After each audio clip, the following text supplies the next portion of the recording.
peut aussi, bien sûr, dans l'auscultation, au-delà de l'abdomen, dans le thorax, les bruits cardiaques, l'auscultation pulmonaire, les murmures vésiculaires, les râles bronchiques, toute l'auscultation respiratoire. Et puis, il y a bien sûr des signes d'auscultation de l'abdomen avec les bruits hydroaériques.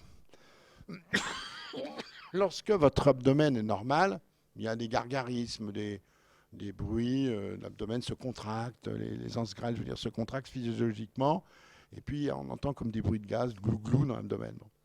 Très bien, mais, dans certains cas, lorsqu'il y a notamment un infarctus du mésentère, lorsque le patient est hospitalisé, alors là, il n'est pas en bon état, je peux vous dire. Hein. Les infarctus du mésentère, ce n'est pas en bon état. Hein.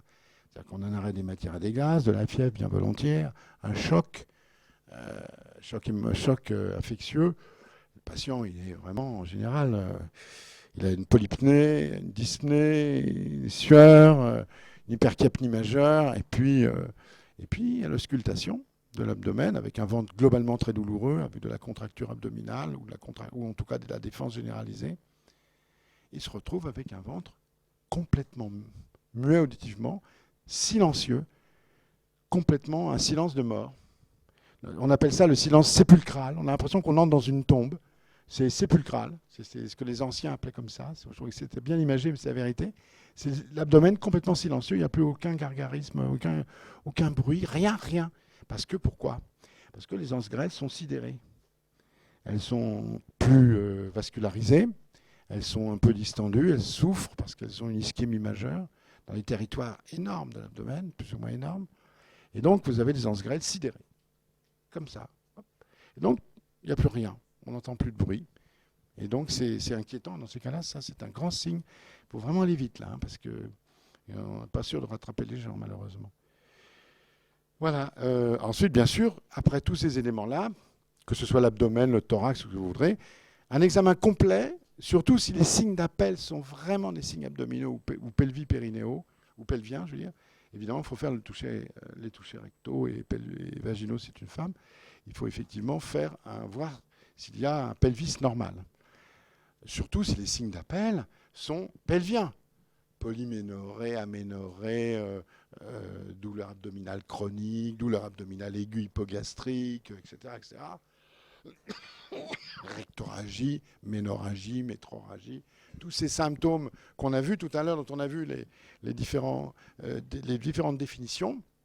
Bien, quand vous les voyez que ça survient vers le pelvis, il faudra compléter l'examen à tous les coups systématiquement par un examen clinique, un toucher rectal et un toucher vaginal, qui peut montrer des masses, qui peut montrer une boule extrêmement douloureuse au niveau du vagin, qui saigne lorsqu'on la mobilise, qui peut témoignant d'un énorme fibrome, par exemple, qui se vide, ou tempérale hémorragique. Vous pouvez avoir des masses dans chaque cul-de-sac du vagin, extrêmement douloureuses. Alors vous avez la main abdominale et le toucher vaginal complétant les deux se complétant. On a le bord supérieur de la masse par la main abdominale et le bord inférieur par le toucher vaginal. Et donc on sait à peu près la consistance de la masse, on connaît sa topographie, on voit où est-ce qu'elle est localisée et quelle est sa consistance. Et en plus si elle est douloureuse ou pas. Donc on a plein d'éléments qui viennent par les touchés pelviens. Et puis toujours bien faire attention, alors il faut les faire doucement, prenant des précautions. Il ne faut pas être brutal, surtout pour le toucher rectal, mais le toucher vaginal aussi. Il faut aller doucement. Il faut déprimer la fourchette vulvaire. Il faut introduire les doigts extrêmement doucement. Et puis, plus vous irez doucement, plus vous pourrez rassurer la patiente, parce que c'est jamais agréable de se faire un toucher vaginal ou un toucher rectal. Donc, dans ces conditions-là, c'est pas agréable. Et donc, vous allez avoir quelqu'un de réticent, voyez-vous. Et quelqu'un de réticent, il va se contracter. Chut. Il va contracter son périnée. Il va contracter ses muscles périnéaux, il va perturber votre examen clinique et vous pourrez passer à côté de quelque chose. Alors bien sûr, vous allez me dire, oui, mais c'est pas bien grave, on va lui faire une échographie, ou un scanner, ou ceci ou cela. D'accord. Mais moi, je vous dis, vous êtes en quelque sorte des policiers scientifiques. Donc la pathologie, vous devez déjà commencer à en avoir une bonne idée avant d'envoyer le malade au radiologue.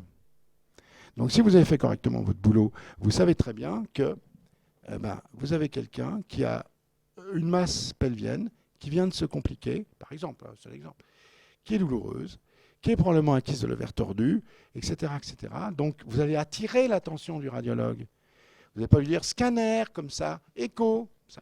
Vous allez dire, je voudrais une échographie abdominale, pelvienne, ou un scanner pelvien, diagnostic suspecté, 2 points, tumeur de l'ovaire ou kyste ovarien tordu, etc., signé Aristide Dupont. Parce qu'il faut quand même que vous mettiez votre nom et vous lanciez un petit peu les enfants, pas simplement signer l'externe. Non, non, c'est votre nom. Et là, vous déjà... Alors après, le radiologue, il va dire, tiens... tiens, je vais le rappeler pour lui dire, voilà. Donc vous aurez tout de suite après un entretien, enfin un rapport extrêmement agréable avec l'imageur qui va constater que vous le prenez au sérieux en lui confiant une mission sur quelque chose que vous avez déjà anticipé pour le diagnostic. Et je trouve que plus on envoie des patients avec des diagnostics cliniques déjà bien élaborés, plus vous aurez des résultats rapides. Plus vous aurez des résultats qui vous seront adressés dans des bons délais, parce que vous aurez quelqu'un qui tout de suite, voilà. Donc, si vous envoyez douleur abdominale, faire scanner, abdominal, c'est plus acceptable, c'est pas acceptable ça. Vous êtes des médecins, donc le patient arrive, c'est une scène de crime, vous faites rentrer, et après, déjà, je vous assure, dans 80% des cas, 75% des cas, au moins, 3 cas sur 4, vous avez déjà votre diagnostic. Quand le patient sort de votre cabinet de consultation, de votre box, et qui va au service de radio, accompagné sur son petit fauteuil par l'agent hospitalier qui vient le chercher. Donc, c'est ça qu'il faut obtenir. L'examen clinique, et déjà avec vos mains, avec vos sens, avec l'interrogatoire, avec surtout la connaissance que vous avez de l'anatomie aussi. Ça, j'y reviendrai beaucoup. C'est-à-dire que l'anatomie, c'est très important de bien la connaître. On dit qu'on l'apprend 7 fois, qu'on l'oublie 7 fois, mais on finit toujours par la retenir. Et évidemment, plus vous vous spécialiserez, plus vous aurez une anatomie spécifique que vous connaissez très bien. D'accord. Mais mieux on connaît l'anatomie de l'abdomen, notamment et du petit bassin, mieux on a une sémiologie qui vous parle. Et donc, tout de suite, des symptômes que vous recueillez parce que vous savez ce qu'il y a derrière. Vous savez où ça se passe. Vous savez quel est l'organe en cause. Et si c'est tel organe en cause, alors c'est telle fonction qui est en cause. Et effectivement, vous reprenez l'interrogatoire et vous retombez sur les symptômes qui n'avaient pas encore été exprimés par le patient, mais que vous allez rechercher par un interrogatoire minutieux qui vous est déjà donné par votre examen clinique et parce que vous avez votre connaissance anatomique et de la physiologie de l'anatomie, les deux, et qui vous oriente déjà. Voilà. Donc après, bien sûr, il y a d'autres signes d'examen, comme l'examen neurologique. Enfin, bon, c'est tout ça, vous le savez. Alors, on va maintenant terminer assez rapidement, parce que là, c'est une série un petit peu de, comment dirais-je, d'énumération, mais des symptômes qui vont servir pour la chirurgie aussi, évidemment. Très vite. Donc, la clinique, je vous ai dit, là, vous avez déjà votre petite idée. Et après, 2 choses. Prise de sang et ensuite, exploration d'imagerie. Les prises de sang, c'est la biologie qui va vous ramener donc un certain nombre d'éléments en faveur soit d'une infection, soit d'une inflammation. Par exemple, les CRP élevés, ça veut dire que, attention, c'est inflammatoire. Ça peut être en faveur d'une hémorragie. On a vu tout à l'heure le taux d'hémoglobine, je vous en ai parlé, la rupture de grossesse extra-utérine, la personne toute blanche comme une blouse, et puis qui a 2 litres de sang dans le ventre ou 1,5 litre, et qu'il va falloir opérer très vite. Vous voyez, on voit tout. Et puis, il y a bien sûr une biologie très spécifique de chaque organe, foie, rein, poumon, cœur. Alors là, je ne vous les énumère pas parce qu'on y sera encore à minuit, tous les examens qu'il y a pour tel et tel organe. Mais bien évidemment, si vous avez une petite idée, par exemple, vous avez dépisté une suspicion d'infection ou d'inflammation de la vésicule biliaire, vous allez demander un bilan hépatique pour voir s'il y a des notes de rétention de bile associées, si la bilirubine ou les transaminases sont modifiées. Vous voyez, je vous donne cet exemple. Bon, donc vous pouvez avoir à l'appui de l'infection, de l'inflammation, l'appui de la défaillance biologique exprimée par l'organe en cause qui est atteint par la pathologie que vous avez dépistée. Les signes radiologiques, alors ensuite c'est l'imagerie bien sûr. Les radios conventionnelles, il y en a de moins en moins. Les radiographies avec opacification, on en fait de moins en moins. Il y a de temps en temps des cholangiographie. Souvent, ce qu'on fait, c'est des scanners avec opacification vasculaire ou digestive, oui. Et puis, bien sûr, auparavant, des échographies, des ultrasons. Mais sous ça, vous le verrez, vous avez déjà commencé à l'étudier, je suppose. Il y a l'IRM, il y a les scintigraphies, au PET. Alors là, on va après. Alors, là, on va dans les examens paracliniques de plus en plus sophistiqués, évidemment, qui vont petit à petit, évidemment, renforcer le diagnostic que vous avez commencé humblement à faire dans votre box de consultation où vous avez imaginé que c'est telle ou telle pathologie qui entre en cause. Et là, après, vous aurez... Par exemple, je vous donne un exemple. Une patiente qui vient pour une tumeur, une tuméfaction apparue sur le sternum alors qu'on l'a opérée quelques temps plus tôt, ou quelques années plus tôt même, d'une mammectomie pour cancer, qui a un nodule préthoracique. Bon, vous pouvez vous dire c'est une récidive, donc vous allez avoir la consistance de la masse, la douleur, que vous allez palper, sa dureté, etc. Vous allez dire c'est une récidive, puis vous allez demander une IRM mammaire, vous allez demander, etc., des bilans. Alors bien sûr, on est loin de l'examen clinique initial, mais déjà, vous avez envoyé au radiologue ou au cancérologue une patiente en disant voilà, j'ai la caractéristique d'une tumeur ferme qui fait, que j'ai mesurée, qui fait 2-3 mm, 2-3 cm de diamètre, qui est au bord, comment dirais-je, interne, à l'extrémité interne d'une cicatrice de mammectomie. C'est un nodule préthoracique fortement suspect et biopsie, etc. Donc après, on s'éloigne vers l'examen complémentaire. Et donc ensuite, il y a d'autres signes paracliniques, qui sont les signes endoscopiques, évidemment. Il n'y a pas que les signes radiologiques, il y a les signes endoscopiques. Alors là, c'est toute la liste. La laryngoscopie pour les cancers du larynx, fibroscopie bronchique, gastrododénale, coloscopie, etc. Vous allez voir passer tout ça. À chaque fois, il y a un acte endoscopique où on va y faire une biopsie. Donc l'endoscopie décrit la lésion, sa couleur, la consistance de la masse, du nodule, l'ulcération, etc. Puis il va biopsier et vous aurez après le diagnostic final. Parce que vous savez, par exemple, pour toute la filière tumorale, qui peut commencer par des douleurs abdominales variables, banales, etc., puis de fil en aiguille, avec tous les examens qui vont être faits, déjà en commençant par le vôtre, l'examen clinique de la masse du sécom, on va arriver à la coloscopie qui va faire le diagnostic de tumeur du sécom et que vous allez opérer, etc. Mais votre diagnostic, au départ, il était bon. Simplement, après, il est affiné. Mais c'est un diagnostic final. Et puis, quelquefois, on peut avoir, par exemple, une coloscopie qui est strictement normale. C'est une masse pseudo-inflammatoire, qui est une masse inflammatoire appendiculaire, qui n'a rien à voir avec une tumeur, par exemple. Ça peut se voir, ça. Ou une masse diverticulaire compliquée, avec une endoscopie qui ne donne pas de diagnostic de tumeur. Mais le diagnostic final, l'arbitre des élégances, ce qui vous donne le diagnostic final avant les traitements, c'est l'histologie, l'anatomopathologie. C'est elle. Et là, c'est pour ça que le poids qui pèse sur les épaules de nos collègues d'anapathes, il faut s'en souvenir, c'est quand même très important. Parce que tout passe par eux en finale sur le diagnostic définitif pour tout ce qui concerne, j'entends, la filière tumorale. Pour ce qui concerne les filières infectieuses ou liées à des abcès, des choses comme ça, ou des syndromes septicémiques ou autre chose.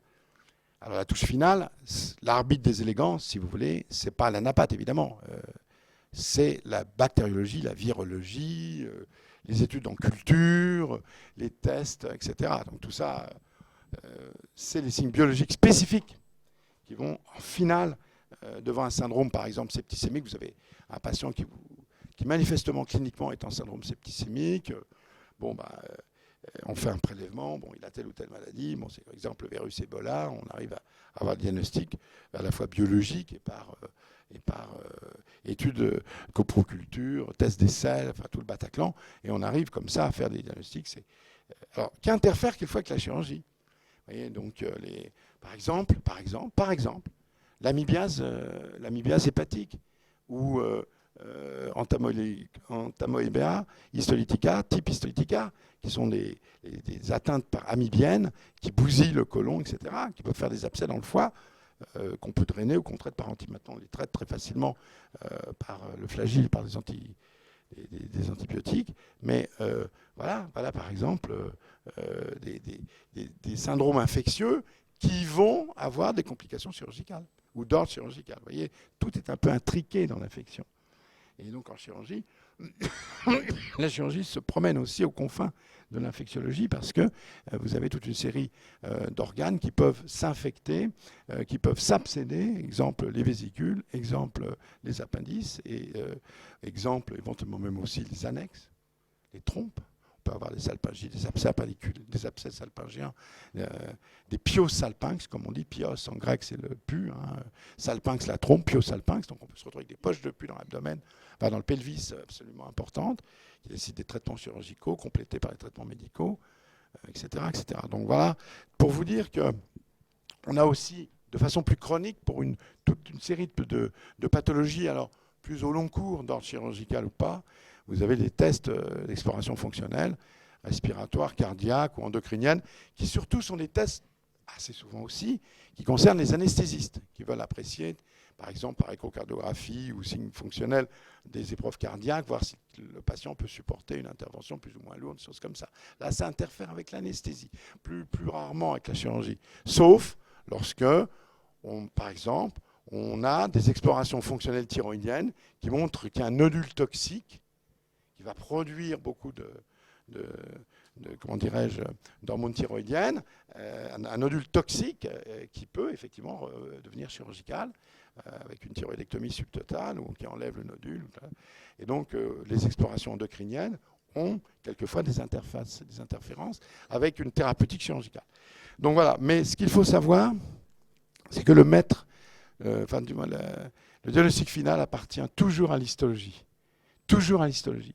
Et notamment pour ceux d'entre vous qui font de la cancérologie, tenez compte du fait que vous ne pouvez démarrer le traitement, vous ne pourrez démarrer de traitement que sans avoir de certitude histologique sur le cancer en question. Jamais commencer des traitements sur des images radiologiques. Jamais commencer des traitements sur une sensation, même clinique quelquefois, parce que la clinique, elle est très utile, mais quelquefois elle peut vous induire en erreur. Regardez par exemple un plastron appenniculaire qui est pris pour une tumeur du sécom. Bon, on peut quelquefois se tromper. Donc il faut faire attention.